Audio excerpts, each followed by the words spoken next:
ትንቢትን ካድ ቢሉኝ ሰዎች እንዴት ልክድ ይችላል? አልችልም። ሰዎች ሁሉ ቢክዱና ብቻዬን ብቀር ትንቢት የሰራልኝን ስለማቅ በትንቢት ካፈር እንደተነሳው ስለማቅ ይሄንን ወርድ ኦፍ ኖሌጅ እኔ ልረሳ አልችልም፣ ልክድ አልችልም። አብዛኛው ሰው ግን አሁን ፕሮፌቲክ አገልግሎትን በቁራኛ እንዲያይ፣ እንዳይወደው፣ እንዲፈራው አጋንንት እየሰራ ነው ያለ። እውነተኛ የተቀቡ የትንቢት አገልግሎት ያላቸው ሰዎች ሲነሱ ፌክ የሆነ ካውንተርፊት ያዘጋጃል ሰይጣን። ከዛ በኋላ እነዚህ ፌኮች በሚሰሩት ስህተት ሙሉ አገልግሎቱን እንዲመታ አጋንንት የሚችለውን ያደርጋል። እና የሰውን ልብ የሚያወርዱት ሰዎች በምንድን ነው? ሲሳሳቱ በነበሩ አጋንንት አስነሳቸው ሰዎች ጥፋት እውነትም የሚያገለግሉትን ይመታና አሁን ጄኔሬሽኑ የትንቢት አገልግሎት በቃ ወደ ኋላ የቀረ ያልተማሩ ሰዎች፣ ከገጠር የመጡ ሰዎች፣ መሀይሞች የሚሰሩት አስመስሎ ሰይጣን በጄኔሬሽኑ ማይንድ ውስጥ እያስገባ ነው ያለው በዚህ ጊዜ። መጽሐፍ ቅዱስ ግን የትንቢትን ስጦታ በብርቱ ፈልጉ ነው የተባለ። ኢየሱስ በሄደበት ሁሉ ትንቢት ይናገር ነበር። 5 ባሎች ነበሩሽ። አሁን ቤት ያለው ሰውዬ ራሱ ባልሽ አይደለም። ጥሪውና ነይ የሕይወትን ውሃ ሰጥሻለሁ። በገሊላ አውራጃ ይላል ፀሐይ መስቶ በመሸ ጊዜ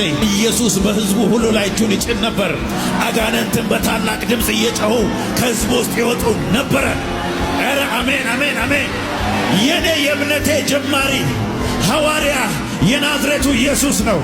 እሱ ደግሞ አጋንንቶችን አይቶ 7 ነጥብ አያስተምራቸውም፣ ያስወጣቸዋል። ከዚህ በኋላ በእግዚአብሔር ኃይል ትገለጣለህ። በኢየሱስ ስም ይሆነብህ። አሜን በሉ ባካችሁ።